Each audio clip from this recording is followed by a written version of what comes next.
Aujourd'hui, je te partage les conseils que j'aurais vraiment aimé avoir avant de commencer à investir il y a quelques années. Des choses un peu plus originales et recherchées que les grands classiques. Et aussi, je vais te dire ce que j'observe et que je dis à plein de gens autour de moi quand je les vois galérer ou faire des erreurs. Salut, c'est Gemel Monnaie et d'abord en 3 minutes, je te donne les grands classiques de base que tu as peut-être déjà entendu 50 fois avant d'aller sur des choses un petit peu plus recherchées que j'ai mis plus de temps à apprendre et comprendre. Alors dans les fondamentaux, déjà les bases. Le premier, c'est lance-toi. Il faut que tu arrêtes de dire que tu le feras plus tard, que tu n'es pas à 2 jours près. Il faut que tu le lances vraiment juste après cette vidéo. Avec l'investissement en bourse ou autre, il y a des risques, clairement. Mais la bonne façon de s'y mettre, c'est pas d'apprendre tout sur tout pendant 8 ans, de réfléchir et réfléchir avant d'investir énormément d'un coup quand tu es devenu un professionnel. La bonne stratégie, c'est de commencer avec un tout petit peu aujourd'hui. Ça va te permettre déjà de t'intéresser et de te familiariser avec tout ça, et ça va te permettre de profiter au maximum des intérêts composés. Le deuxième fondamental, c'est qu'il faut que tu t'éduques sur les bases. Aujourd'hui, il y a plein de contenus gratuits et de super qualité, donc t'as vraiment pas d'excuses. Le troisième fondamental, c'est d'avoir un budget excédentaire. C'est-à-dire, il faut que tu dépenses moins que ce que tu gagnes. C'est la base pour investir. La quatrième base, c'est de ne pas laisser dormir ton argent. Oui, il te faut une épargne de précaution sur ton livret A, mais ensuite, il faut que tu investisses. Si ta seule stratégie d'investissement, c'est ton livret A ou des fonds euros, j'ai une mauvaise nouvelle pour toi, ça va rien te rapporter. La cinquième base, c'est de faire attention aux frais. Et ça veut dire que tu ne dois pas investir avec ta banque physique, te prendre des trop gros frais parce que c'est pas leur métier principal. Il faut que tu ailles avec des courtiers spécialisés. Et enfin, il faut diversifier pour diluer le risque et investir régulièrement automatiquement. Maintenant qu'on a posé les bases, je vais te donner les conseils que j'ai mis plus de temps à apprendre. Le premier, c'est de tester ton profil de risque et de t'habituer à la volatilité du marché.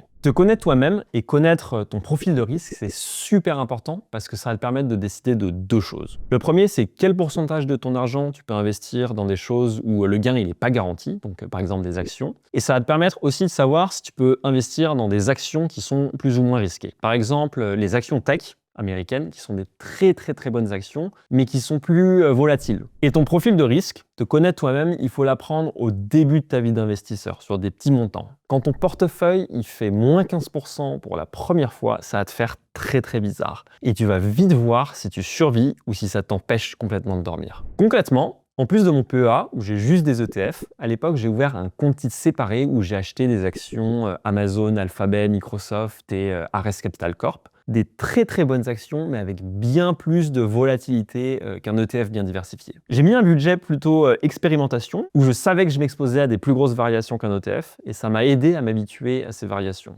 à progressivement m'y faire. Moi, personnellement, je suis devenu à l'aise avec le risque en investissement très progressivement pour 3 grandes raisons. Déjà, j'ai vécu des baisses plusieurs fois. Je m'y habitue, ça arrive et je sais que ça arrivera encore, même si ça me fait pas plaisir. La deuxième raison, c'est que maintenant, je reste dans le vert même quand ça baisse. Par exemple, quand Trump il a pété un câble avec les tarifs, mon PEA il est resté largement dans le vert par rapport à mon investissement initial, même s'il a baissé de manière importante par rapport à la semaine dernière. C'était une grosse baisse clairement et ça m'a pas du tout fait plaisir, mais j'étais toujours en positif vu que j'avais cumulé des gains de toutes les années précédentes. Et enfin, je suis plus à l'aise avec le risque maintenant parce que je comprends bien les raisons de pourquoi la bourse remonte à chaque fois. Je sais que c'est pas un hasard et que c'est notre société qui innove et qui croit. Et pour le cas des tarifs, par exemple, quand il y a eu une grosse baisse de la bourse, il faut savoir qu'aux États-Unis, il y a plus de la moitié des gens qui investissent en bourse. Et les retraites des Américains, elles sont très exposées à la bourse. Donc c'était sûr que Trump, il pouvait pas s'en foutre des cours de la bourse. Et moi, je suis très content d'être arrivé à ce stade où j'accepte un certain niveau de risque parce que ça paye plus. Juste, mon risque, il est bien mesuré et je fais pas du tout le fou.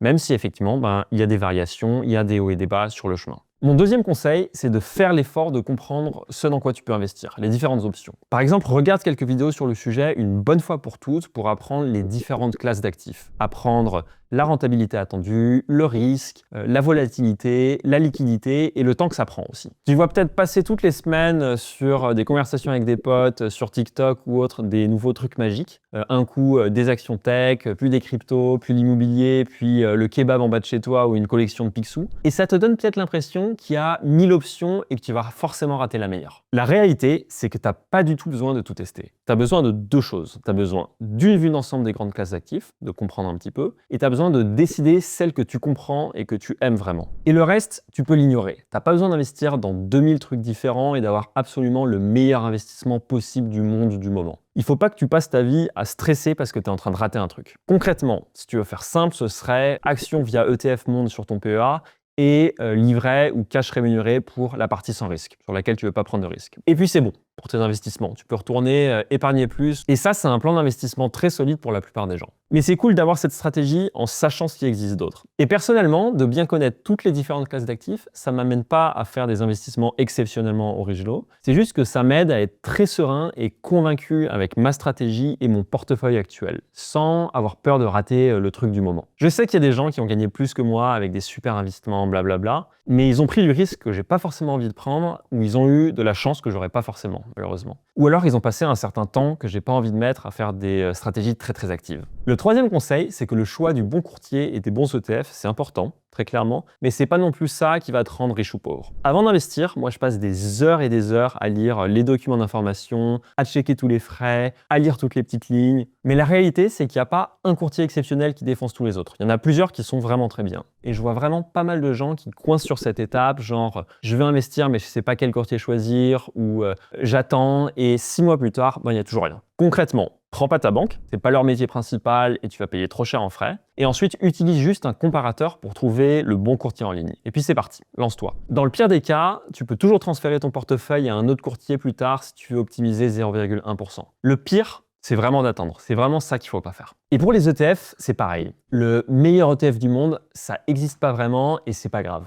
La grosse différence de résultat, elle se joue plutôt sur combien tu investis et est-ce que tu fais le fou en stock picking ou est-ce que tu investis de manière simple et diversifiée, type ETF Monde. Si tu as décidé de partir sur l'investissement en ETF diversifié, ce qui est très souvent la meilleure décision, le choix entre les 40 ETF qui font exactement la même chose, c'est moins important. Concrètement, commence par choisir l'indice, en général MSCI World ou S&P 500, c'est le gros choix que tu vas avoir à faire. Et si tu commences MSCI World, c'est le mieux parce que c'est plus diversifié. Ensuite, tu vires tous les petits ETF, ceux qui ont moins de 100 millions d'encours, par exemple. Ensuite, il faut que tu choisisses si tu prends un ETF où tu reçois les dividendes en cash ou si tu les réinvestis automatiquement. Réinvestir, il faut savoir que c'est plus simple et que c'est mieux fiscalement, donc moi je préfère ça. Et enfin, quatrième point, prends un des ETF les moins chers en frais totaux. Et c'est bon, tu auras quelque chose de très solide et surtout, tu auras commencé à investir et c'est ça qui compte. Mon quatrième conseil, c'est d'accepter que des jours, tu perds de l'argent. Ça fait partie de la vie de tous les investisseurs et ça ne veut pas du tout dire que tu es un mauvais investisseur. Il n'y a pas un seul investisseur qui n'a pas perdu de l'argent un jour, une semaine, une année. Si tu as un rendement plus élevé que ton livret A, tu dois accepter un truc. Ton portefeuille, il va baisser plusieurs fois et parfois assez violemment. Et au début, quand tu commences, comme tu n'as pas encore des gains accumulés sur plusieurs années, ton portefeuille, il peut passer dans le rouge assez souvent. Et ça fait mal. Mais c'est le fonctionnement des marchés. Il y a des coups durs et des corrections de valorisation. On n'aura jamais une bourse qui monte non-stop sans encombre, malheureusement. Et ta performance long terme, l'argent que tu gagnes en investissement, c'est la récompense que tu reçois pour avoir accepté ces montagnes russes sans tout vendre au pire moment. Donc tu dois pas deviner le bon moment, ça c'est trop dur. Tu dois juste te tenir à ta stratégie et encaisser la volatilité sans paniquer. Et surtout, si la bourse chute, il faut que tu considères ça comme une opportunité. Dis-toi que c'est les soldes et que tu peux acheter à un prix plus bas. Le cinquième conseil, qui est très important avec tout ce qu'on nous vend sur les réseaux sociaux aujourd'hui, c'est de ne pas confondre entreprendre et investir. Sur YouTube et Insta, tout est présenté comme de l'investissement.